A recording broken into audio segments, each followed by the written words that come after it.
Hello, and welcome to Outnumber the Podcast. I'm Bonnie. And I'm Audrey, and we're homeschooling moms to a combined total of 18 children. We know firsthand that motherhood is full of crazy chaos and overwhelming obligations, but it should also be full of love and laughter. Regardless of where you are on your journey, come join us as we work together to find joy in the chaos of motherhood. Hello, and welcome to episode 38. Today, we're going to be talking about something that you guys have been asking us to talk about for a long time, sibling rivalry. Dun, dun, dun. Because we've got it all figured out, in other words, right? Fighting. Yeah, good times. Okay, so we're going to start with a review. This one is left by Kay from Canada. It says, a surprising little gem. I stumbled across your podcast earlier this spring, and while I haven't listened to all of the episodes, I have loved what I've heard. You work together so seamlessly and have such great advice. Thank you for the time you put into creating this insightful podcast. Oh, can I put in a request for a topic? Please give me some advice on navigating teenagers, especially hormonal and emotional girls. I'm drowning here, ladies. Amen, sister.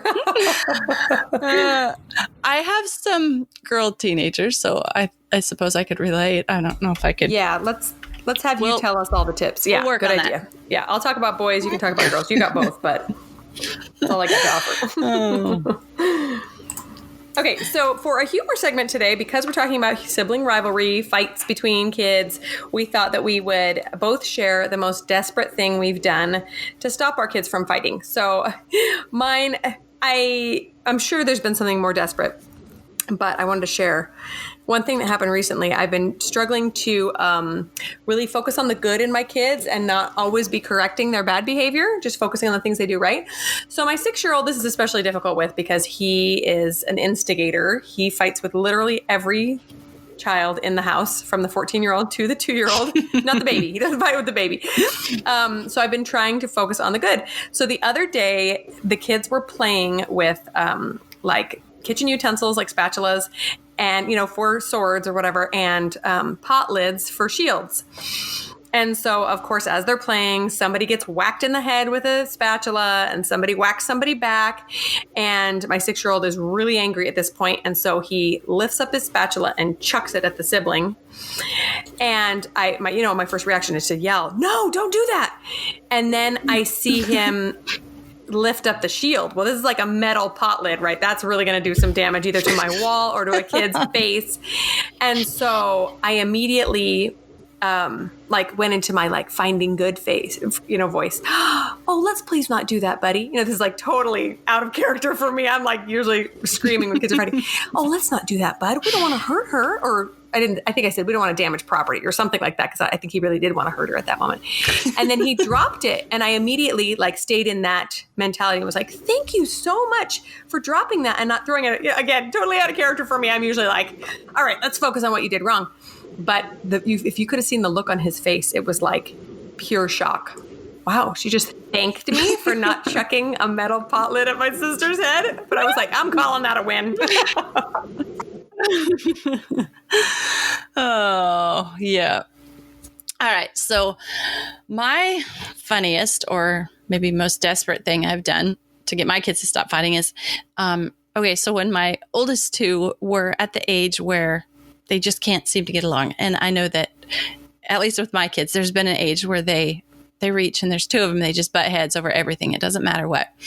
So I was just desperate. I didn't have any idea what to do. So I decided I'd tried everything I could think of. So I said, "All right, go get me a piece of yarn." And they went and got me a ball of yarn, and I tied a string around one end of, so I tied one end of the yarn around one of their wrist, and I tied the other end of the yarn around the other end of the wrist and gave them about 2 feet in between. And I said, "Okay, you guys are now stuck together until you learn how to get along." And I tied them together, and then I sent him out to clean the chicken house like that.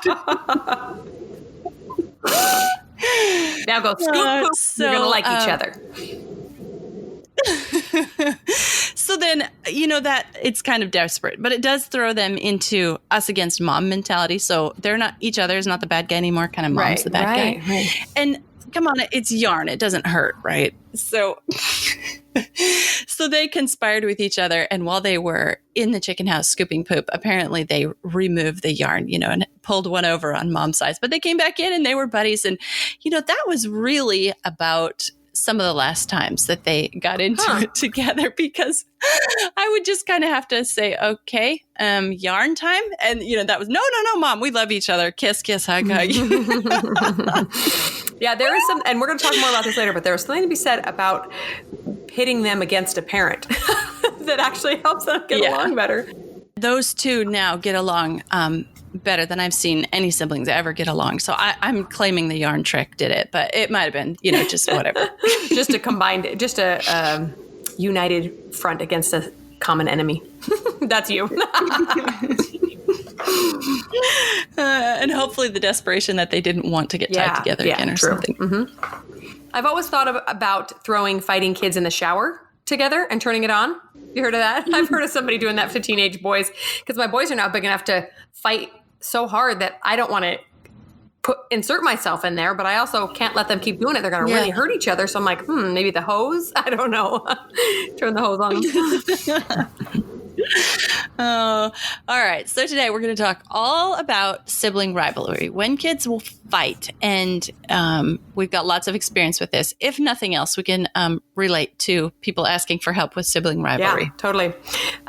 We are going to talk about why we want our kids to get along. That seems fairly obvious, but I think there's quite a few different reasons and different ways to look at it.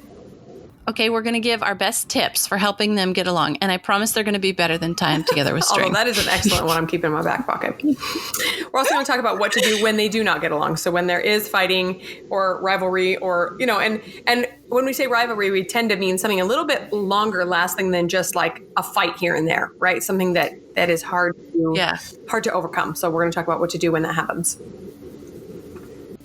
So why do we want our kids to get along? Kind of obvious, for peace and quiet here and now, right? Just to make the noise stop and to not have to always be the referee. But also we want our kids to get along because we have a vision for a future clan that starts with these kids. And if they can't stand each other because of how much they fought when they were kids and how much they didn't get along, and if they have lasting resentment, they're just not going to want to be around each other. And that's not the vision we have for our family going forward into the future. Yeah, I love that you use the word vision. So we have had various mission statements over the years for our family. We recently redid ours. But I love the idea of teaching it to your children as a vision. So like envision us in 20 years. And it's kind of fun for kids to be like, wow, in 20 years, I'm going to be 30. In 20 years, I'm going to be 28, and say, what do you think your life is going to look like? Talk about that a little bit. What do you want our family to look like? Well, you're not going to live here anymore. You probably live with your own family. When you come to visit on Sunday, what will that look like? And to really get them envisioning their future and how their siblings and parents play into that. And that can really, really be beneficial to their relationships today when they realize that they don't want to be fighting over petty things when they're 25 years old. Yeah, exactly. Yeah, we tell our kids, do you want to be friends when you grow up? And that starts now. That's something I say to my kids a lot. And I think that is one of the biggest side blessings of homeschooling is just more time together. Sometimes quality time, sometimes just quantity time, but it's easier to develop a relationship when you have more time together. But our reasons are similar to yours. We want peace at home, obviously. I feel like everything goes more smoothly when there's no fighting.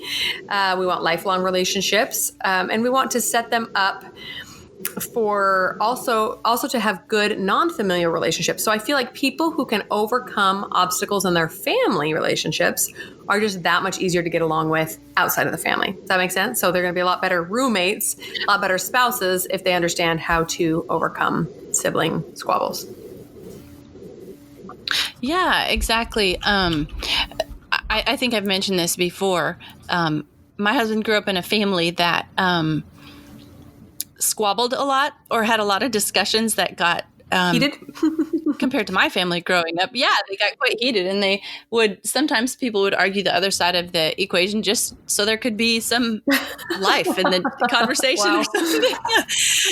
Yeah. And when I first came around this life, I didn't know how to, I didn't know this kind of lively discussion or debate or it just seemed like fighting to me, and I didn't know how to interact in a way like that. So to be able to have a relationship outside of your family, like your family is, we've said this before too, is like the safe place to, in our temper tantrum episode, the safe place to express your feelings and your disappointments. And so the safe place to learn how to get along with people too, right? Yeah, totally. Okay, so now we're going to share some tips with how to head off that sibling rivalry, those fights, the competition before it starts.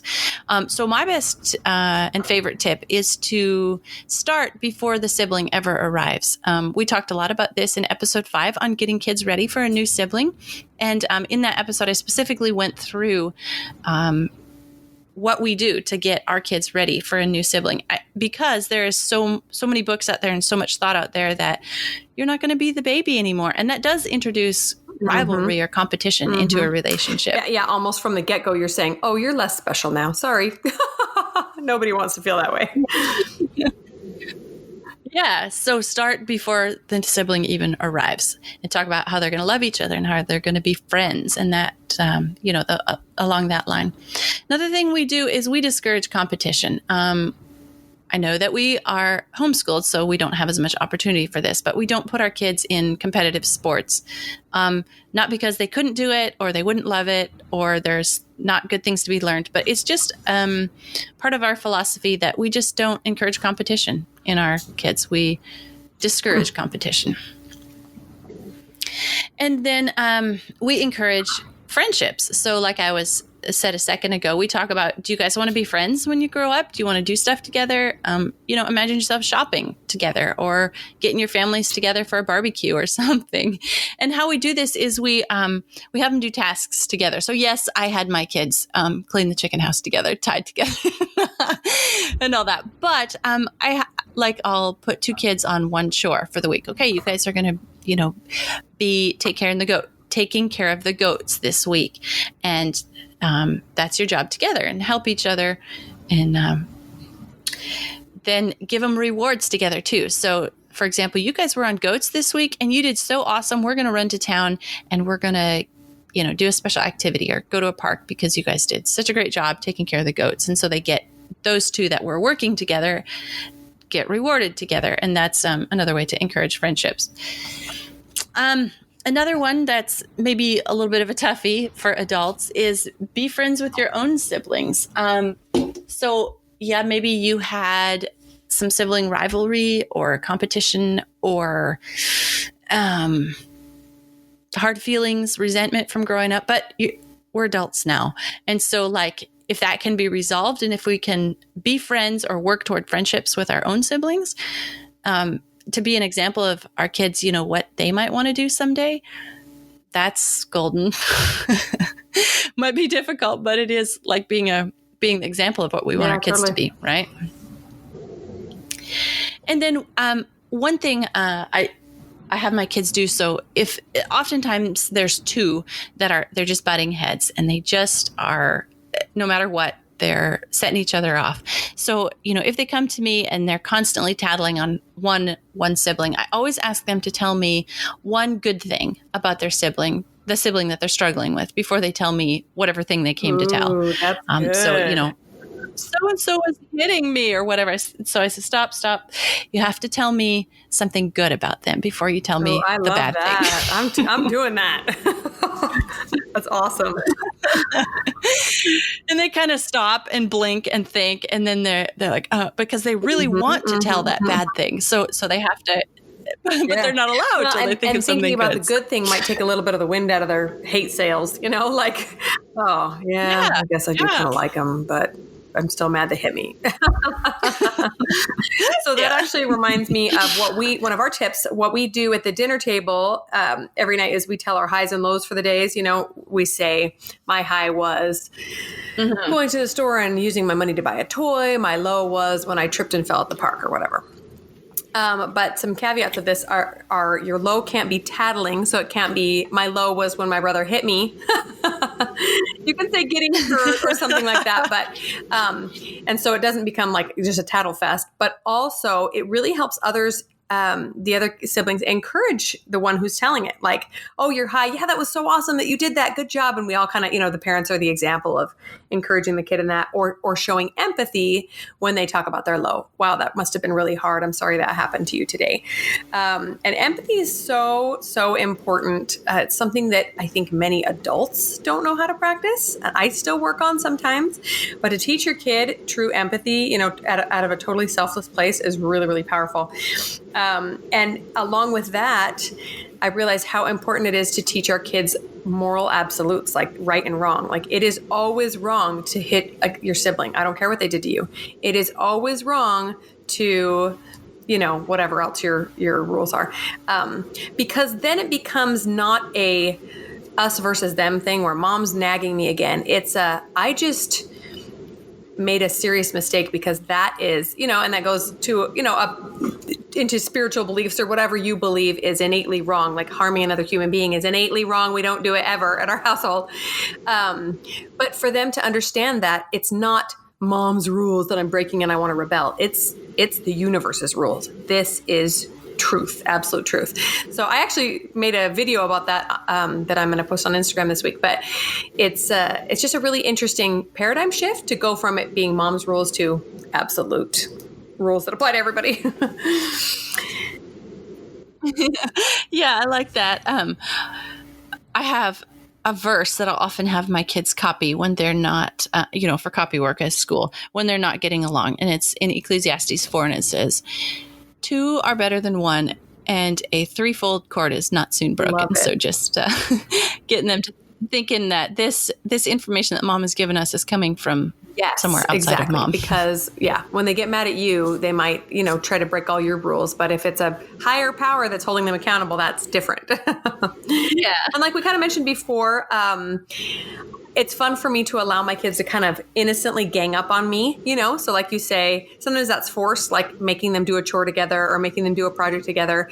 But sometimes it just kind of happens. And when they can kind of band together to do something that, I don't know, go make a big mud mess or something. It doesn't have to be something, it shouldn't be something bad, but what I mean is just something that they're doing together that mom isn't a part of. I think that's so valuable because I love doing things all together as a family, but in the end, my kids, when they're 30, 40, 50, are probably not going to want to come hang out with me as much as they're going to want to go hang out with their siblings and each other's kids, right? So to have those relationships early on is pretty awesome. Yeah.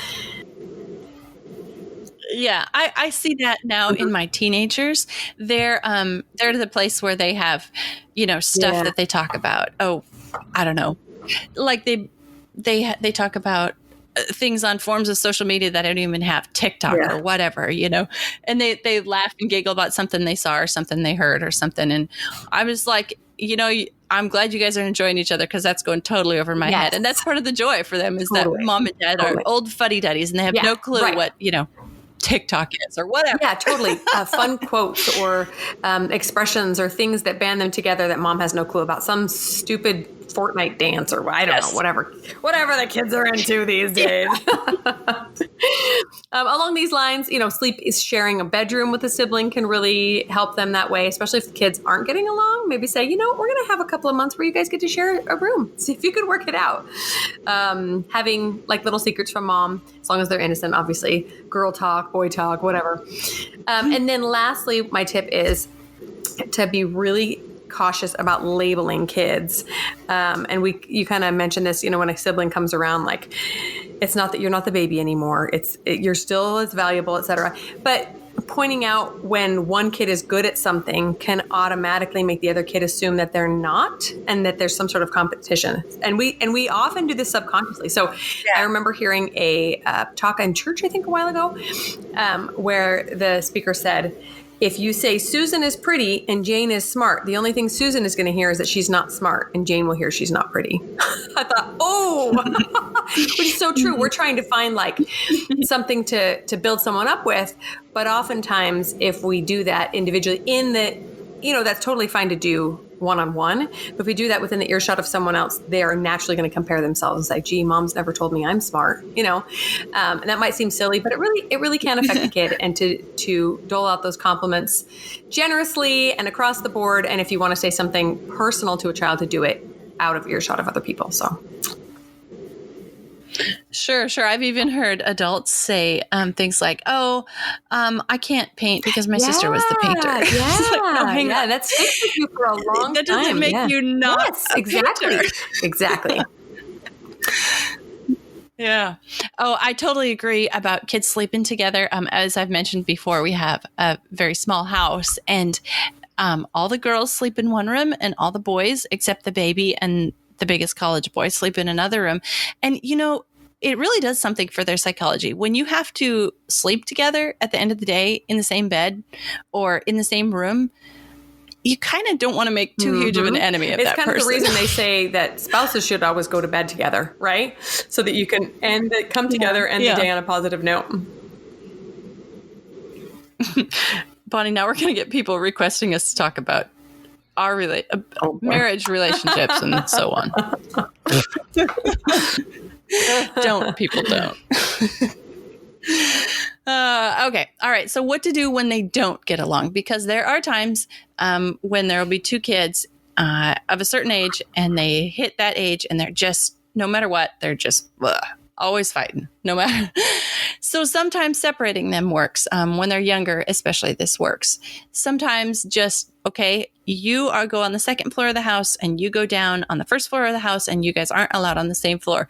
And then, of course, all they can think of is, I want my whatever from my room upstairs. And the other one's like, but I just wanted to, whatever downstairs. And then, no, sorry, you weren't getting along. And so for an hour, you have to be on separate floors of the house. And then they're like, oh, well, yeah, because it's that way naturally. When you can't have something that's the only thing you want. It's a good way for them to quickly get over their frustration, because they really want to reunite and get the thing they need. Yeah. And then, but when they get older, I find making them work together is better. Like if I say 5 and under, it's different for every kid. But if I separate them when they're 5 and under, that works. If I make them work together when they're 5 and under, they just won't work. Right. They'll just sit there and fight. Yeah. But if they're older and having to work together toward a common goal on a common task, and I'm not afraid to, make them dig a hole and fill it back up again, just to be working together. But around here, there's plenty of work to do, clean out the goat shed or, weed the garden or whatever. And having to work together, hard physical labor, it really kind of takes some of the vim and vinegar out of them. Even if they get distracted and just end up playing, you still win. Yeah, exactly. Oh, and then as parents realize it's something they're going to outgrow. If we keep the major resentment from allowing sibling rivalry and encouraging competition, and if we are just, on a mission not to let that happen in our family, then these squabbles, these petty squabbles, are kind of an age-related thing, and they will outgrow it, and they'll get along better when they're adults. Just because that's the way it works. Yeah, true. And along these lines, this goes, those labels also apply to sibling rivalry. Like if we start saying, well, Johnny and Sarah never get along. They just are always competitive and they just don't like each other. That sticks. And I found myself doing the same thing. Oh, those two are always like, oil and vinegar, those two, they can't mix, blah, blah, blah. And I realized that I'm harming my children because I'm not allowing them the opportunity to get over it, which I know they will someday, because I just keep bringing it up. Yeah. So another effective thing that I do is take away the thing they're fighting over. Usually it's a toy or a book, or sometimes when it's just two going at loggerheads over anything, is take away like 10 items during the day. Okay, you're fighting over that. I don't like fighting in my house. That goes away. And this almost ended up as my humor segment. There's a legend in my husband's family that he and his sister were fighting over a book, and the dad said, "Hey, let me see that." And they're like, "Okay, Dad." And they handed him the book, and he opened the fireplace and chucked it in, slammed the door. And they got the message. Yeah. Next time it's going to be one of you. Yeah.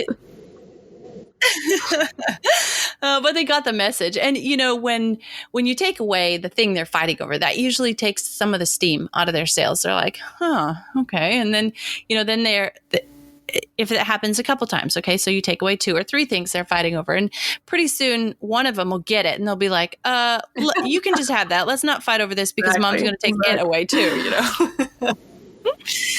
I have no problem with enforced physical contact for when they're fighting. So 2 kids that are made to sit next to each other on the couch, touching, holding hands, sitting cross-legged, face-to-face, whatever, enforced physical contact.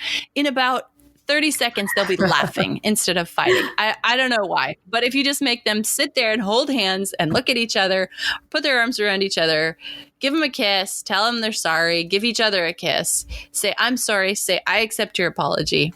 It's something about the physical touching, and they'll turn, if I say, okay, you guys have to sit there on the couch holding hands until you're friends, in about, 30 seconds, they'll be laughing and joking and hugging each other, and they may not be friends, but at least they're not fighting. I have a couple questions about that, because I've wanted to do that multiple times, but just keep forgetting. So you do this have you done this with all ages? Are there specific ages it works better with? You usually don't have to do it anymore after they're okay, 8, so mostly 10. Little kids. Okay. And if they're already physically fighting, does this work as well? Or do they just, because that would be my concern, is like, all right, sit on the couch next to each other, and they just keep slugging each other. Or maybe that's just my kids. I don't know. My kids have never done that. Okay.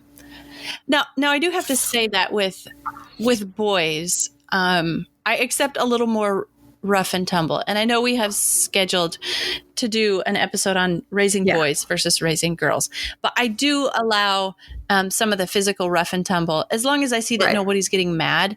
And usually I'll just say, hey, I don't want any holes kicked in my walls. Take it outside. If you're going to wrestle with each other, go do that outside. Go play your whatever, wrestling, karate, boxing, whatever you're doing, go take it outside. It's not that I don't want him to be physical and be boy. It's just I don't want holes kicked in my wall. Well, and my younger boy, things often start off like that, but because he doesn't have any brothers close to him in age, then someone ends up getting hurt because the girls don't tolerate quite as much, like you rough housing or whatever. So then somebody cries. So then it's a fight. And I'm like, I think I still need to separate you because you're kind of being physical and nobody likes it right now. But interesting. Yeah. Well, just use your mother's intuition and know what it's appropriate to do at that time. Do these guys need to be separated until they cool down and then they sit on the couch holding hands until they're friends? Yeah. Good idea. Yeah. Okay. And then I've also given my kids a job or the chore or the task of making their sibling happy for a day. So if there's 2 that have been fighting, I'll say, okay, you guys sit them down in the morning when they come up first thing. Say, okay, you guys spent a lot of your day fighting, and that's not our vision for this family. That's not what we want for the future. So today, you guys' job is to make each other happy all day long. And you have to think about, instead of what do I want to eat, what would my sibling want to eat? What would make them happy to eat? And if you want a toy to play, what toy would make my sibling happy? And if you want, something, a book to read, what story would my sibling like to read or have read to them? And your job today is to make your sibling happy. And again, this just gets them out of their own head and thinking about somebody else. So that's been a pretty effective tool to kind of break up the ongoing prolonged rivalry between 2 kids. When that's really worked for us is usually around Christmas time. We'll do like the Secret Santa type thing. And everyone is so sweet to each other for the week or 2 that we do it, because they're always on alert trying to see what that person's interested in, what they're struggling with, something they forget, a chore they forget to do that they could then sneak in and do for them. So I need to remember that other times of the year too, when they're feeling less of the Christmas spirit. That's good. Like we've been stuck in the house in the middle of summer or something. So I love that. So I'm going to offer a couple of tips of what to do when your kids don't get along as well. But I just want to preface this by saying it can be difficult to have the right balance between interfering and letting kids work out their own thing, right? So like when I was in my early mothering years, I felt like I intervened all the time. I was like, oh, don't do that. Oh, don't do that. Oh, let's not do that, And now I've chilled out a little bit and also gotten a little bit lazy. So now I find myself watching passively as kids fight, thinking, to get off the couch or not to get off the couch. So I really do think that that's a challenge to give your kids a little bit of space to work things out on their own without allowing like real harm to come to each other just because you're getting lazy or you don't know what to do, right? So I will just mention that I do have an adult family member who for many years harbored some serious resentment towards a sibling because growing up, this person's parents did not do very much to separate those two and to stop the fighting. And there was some serious harm done both emotionally and physically between those two. And I just thought, oh, I can't let that happen in my house. So just to be aware of what's happening and that if any of these rivalries start to, last more than a couple of days or a couple of months, to really try to focus on it and work that out so that there's not lasting damage done. Yeah, that's a good point. I totally agree with that. Okay, so like you said, doing some service for a child is really, really helpful. And sometimes the whole family can do it, like if one kid's having a hard time and it's just causing fights with everyone, to just kind of gather around with everybody else and say, hey, let's all do one nice thing for Juliet today. She's having a hard day. And everybody can go out. Instead of everyone getting irritated at that person for having a short temper, we can all go out of our way to serve them. So I like that idea too. We can talk. You heard the saying, to correct in private, but to praise in public. So that can be really helpful when siblings are squabbling too, that when there is something that one person is doing wrong, to pull that person off aside and say, hey, I've noticed that you've been having a hard time with this. Can I help you out? And then when they do something right, to do that, to say that in front of the other siblings. So what that does is doesn't, demean a child in front of everyone else. So everyone knows that kid is being naughty today, but everyone is more likely to praise another person because mom's doing it in public. So anyway, that's just kind of a thought, especially when one kid especially is having a trouble. Yeah, that reminds me of the way that Jo in Little Men would handle all her boys that she was raising. It's been a long time. Little Men, Louis May Alcott. Yeah, she had like a notebook, and she would have a weekly session with each boy with the notebook every week. And they would talk about, what they were struggling with and how they were improving and little things that she'd noticed about them that were awesome. And like, she would just write it down and then she could remember and talk to each boy each week. Really I just cool. thought of that. Really, really cool. I like that. And then the final thing I want to mention is I said earlier that I've been especially focusing as a parent lately on finding the good in my kids. And I got this, it's not a new concept, obviously. I'm often thinking about this, but recently a fellow homeschool mom brought this to my attention and had a specific term for it. She calls it energizing greatness, which I really, really liked. So instead of energizing the negativity that's happening around your home, but to instead energize the greatness. And so what that means is changing your perspective a little bit. I think as a parent, you're used to, especially as an overwhelmed parent, which I think I am, you're used to, you're on high alert when problems are happening, right? In order to stop someone from hurting someone else or stop them from damaging something in the house. But instead to be on high alert when you're seeing good happen. And sometimes that can be really tricky, especially for the younger ones that don't really go out of their way to do nice things to each other. But you can, even something as simple as, I'm so happy you dropped the pot lid instead of chucking it at your sister. That was such a good thing to do, right? Like, sounds kind of inane, but it really was a hard thing for him to do. Like, that was a struggle. He wanted to throw it and he didn't. Yeah. To start very small in praising those great things for them that might seem small to us, but really are a great thing for a 6 or 7-year-old to do. And within that, to appreciate your kids' love for each other. Like, wow, I just love how you guys played together so sweetly all morning long. That was so nice. I was able to take care of the baby and do the dishes. Thank you. And whereas any other day you might just think, yeah, they're playing great. Finally, I get some peace and quiet, but to share that with them. Yeah. Yeah, definitely. I can relate to that. I definitely notice if I get negative with a kid, that kid gets more negative. It's like a downward spiral. But yeah, you're right. I like that term, energizing greatness. You can like plant the seed of positivity, and they then that can keep going because every kid likes to hear good things about themselves. Another idea that my friend does is she actually has a couple of chalkboards up in a room where kids can write down great things that they've seen their siblings do. So it's not just up to her to find it, but someone can walk by and say, oh, so-and-so helped me find my shoe this morning when I was running late for something. Or so-and-so, lent me his toy when I couldn't find mine. I just love that idea because then kids can constantly be thinking of, looking for the good as well, just like you are. Yeah. Yeah. Yeah. That's awesome. I did have one final tip come to mind for when you get a couple of siblings that are just they can't seem to get along. It's like you almost wonder if it's their personalities that are just not suited for each other and if they're ever going to get along. I have encouraged both of them, like privately, away from the other one, just sit down and have a little discussion and say, I notice you really have a hard time getting along with your younger brother or your older sister or whatever. And I was just wondering, do you pray for your sibling? Oh, I love that. So again, kind of bumping them out of their own mind and into a higher spiritual mind to think about, what do other people think about this sibling? What does God think about my sibling? Or, how am I responsible for, my brother's keeper and all that? So that is one final tip. If you've got these long lasting rivalries and you're just kind of wondering if it's ever going to stop, that is something that I have encouraged my kids to, take it to a higher power and ask for help. Yes, I love that idea. And it's so easy to overlook. We personally, I'm sure every parent who believes in God prays for their kids, but to ask your kids to do the same for each other can really help them elevate themselves out of that sphere of she is so annoying to, wow, she really does have great qualities, and to start to see those goods because they are able to see them through God's eyes. I love that. Yeah. Okay, so I have a book to recommend.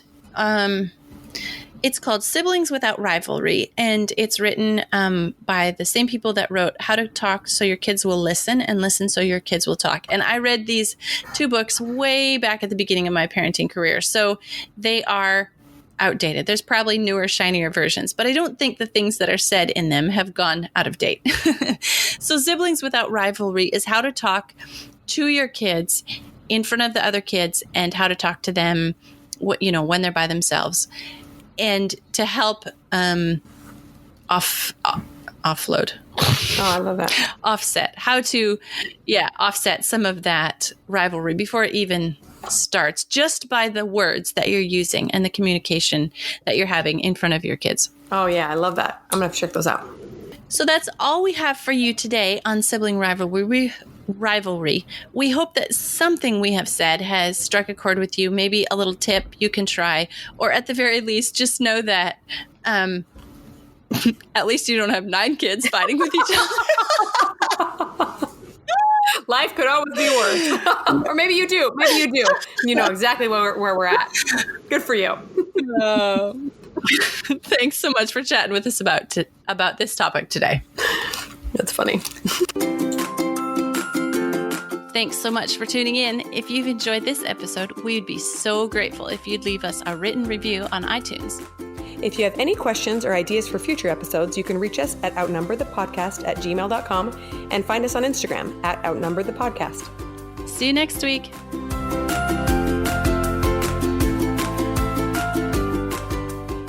Yeah. Okay, so, hey, Bonnie, did you have Dad's story in parentheses, did you cover that? Or is that something different? I was thinking about that. I think I'll tell you that off air because that might incriminate my dad. He might not like that. So just keep going. It's fine. Oh. Okay.